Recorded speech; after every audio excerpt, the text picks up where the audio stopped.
जब आपको पता चलता है कि आपके पार्टनर आपके साथ चीट कर रहे हैं तो आप पूरी तरीके से टूट जाते हो।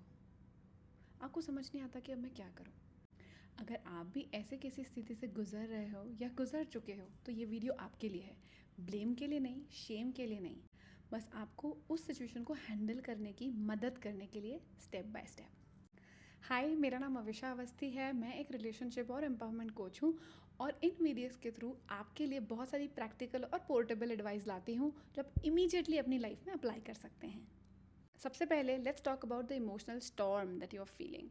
चीखना, चिल्लाना, रोना, बुरा लगना, गुस्सा, हार्ट ब्रेक, सब कुछ एक साथ होता है। कभी ऐसा लगता है ज़ोर ज़ोर से रोऊं, चीखूं, चिल्लाऊं। कभी कभी एकदम शांत, एकदम ब्लैंक, एकदम नंब, कुछ समझ नहीं आ रहा। मैं आपको सबसे पहले ये बताना चाहती हूँ कि ये सारी फीलिंग्स वैलिड हैं। डोंट फील गिल्टी कि मैं ये फील कर रही हूँ या कर रहा हूँ। Except your feelings. इस समय सबसे इम्पॉर्टेंट चीज़ चीज़ों को सॉल्व करना नहीं है। सबसे इम्पॉर्टेंट चीज़ अपने आप को सूद करना और अपने आप को टाइम देना है। अपने आप को प्रोटेक्ट करना, अपने इमोशंस को प्रोटेक्ट करना है। कोई भी डिसीजन आप जल्दबाजी में मत लो। कुछ भी डिक्लेरेशंस खुद से या किसी से मत करो। अपने फीलिंग्स को फील करो, उनको सप्रेस मत करो। डीप ब्रीदिंग करिए। अगर नहीं हो रहा है काम तो अपने आप को पुश मत करिए। टेक अ ब्रेक, बिकॉज अगर हम ब्रेक लेके हील करते हैं so we are better able to work. अगर आप सारी चीज़ें एक साथ करने की कोशिश करोगे, डाइवर्ट करने की जगह वो और चीज़ें सप्रेस होंगी और बाद में भी दिक्कत देंगी और अभी भी दिक्कत देंगी।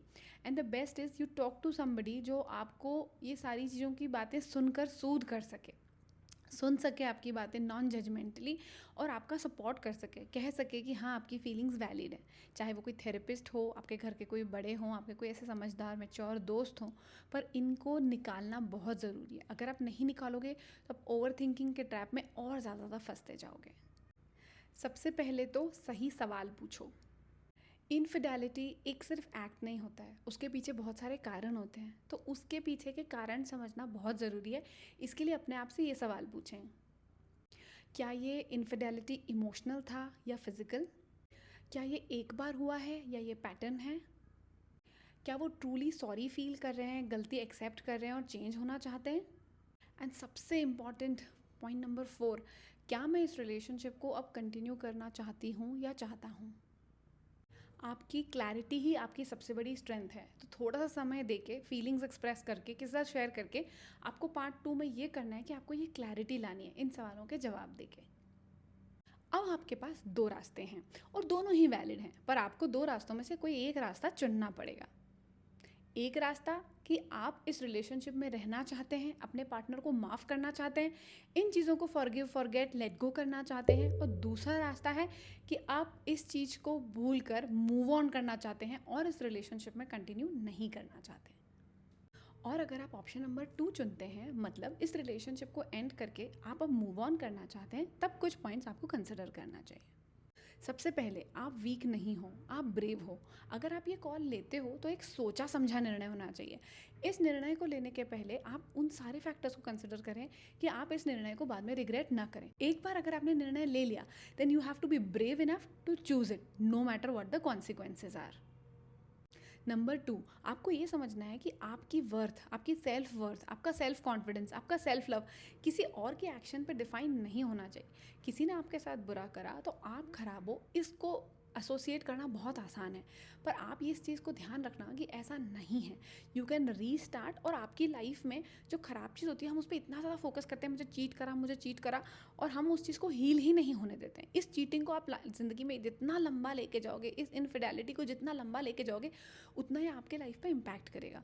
तो अगर आप ये निर्णय लेते हो तो इस चीज़ को यहीं छोड़ना बहुत ज़रूरी है। The next point and a very important point is कि किसी भी रिलेशनशिप में इमीडिएटली मत जाइए। You will feel tempted to. मगर इस समय में अगर कोई रिलेशनशिप इमीडिएटली स्टार्ट होता है तो हो सकता है कि वो सही ना हो और आपने एक इमोशनल डिस्टर्बेंस के फेज़ में वो निर्णय ले लिया हो। तो अपने आप को हीलिंग टाइम देना, अपने आप को प्यार करना, उस चीज़ से उभरना बहुत ज़्यादा ज़रूरी है। ये फेस अनकंफर्टेबल होता है, इसलिए कई बार हम इस फेस को स्किप करने की कोशिश करते हैं, हम इसको जंप ऑफ करने की कोशिश करते हैं।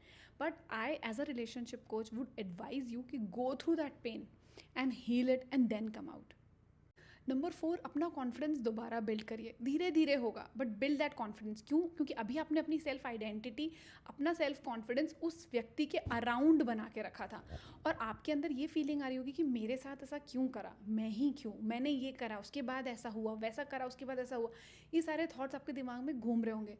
तो आपको, जैसे मैंने पहले समझाया, उसके अकॉर्डिंग आप उन चीज़ों को पहले ड्रॉप करेंगे और फिर अपनी दूसरी ऐसी चीज़ें जो आपकी आइडेंटिटी का बहुत इंपॉर्टेंट हिस्सा है उस पर फोकस करना स्टार्ट करेंगे। अब मैं आपको बहुत इंपॉर्टेंट चीज़ समझाना चाहती हूँ कि हम रिलेशनशिप को अपने आप से इतना ज़्यादा एसोसिएट करते हैं कि हमको ऐसा लगता है कि लाइफ में उसके अलावा कुछ है नहीं, और ये फील करना बिल्कुल गलत नहीं है। आपको जो भी फीलिंग्स आ रही हैं, I am with you, you are absolutely right in feeling this. मगर मैं एक नया पर्सपेक्टिव देना चाहती हूँ आपको कि ये जो रिलेशनशिप्स हैं या किसी इंसान ने आपके साथ कुछ किया, वो उस इंसान ने किया, ये उसकी प्रॉब्लम थी। आप अपने आप से एसोसिएट करके, अपने आप को डिफाइन करके, अपनी सेल्फ वर्थ को उससे उलझा कर सारी चीज़ों को अपनी लाइफ में ख़राब ना करें।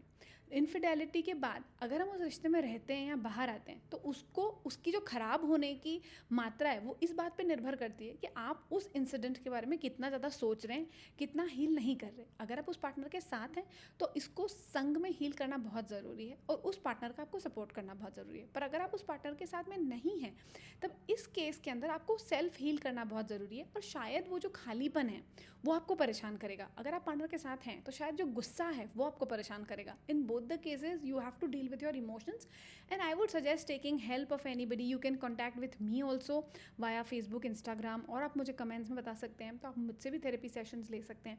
तो ऐसे सपोर्ट लें, अकेले ना रहें।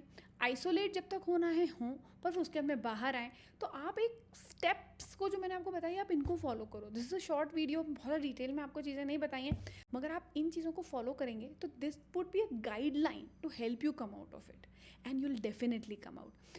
आपका सेल्फ वर्थ लो नहीं होना चाहिए। अगर आपको किसी ने बताया नहीं है तो मैं आपको बताना चाहती हूँ, यू आर लवेबल। ऐसा नहीं किसी ने आपको चीट करा तो आप में कोई प्रॉब्लम है। You are good enough, things are going to get right in life. Trust in God, have faith in yourself, believe in yourself, do things that you are meant to do. और अगर कोई चीज़ ज़िंदगी से शायद जाती है तो वो नई चीज़ की जगह बनाती है। कोई ऐसी चीज़ जो आपके मन में होगी, कोई ऐसा करियर, कोई ऐसा एक इंसान, कुछ भी ऐसी एक गोल आपके मन में होगा, शायद उसकी जगह बनाने के लिए ऐसा कुछ हुआ होगा। So universe has always better plans.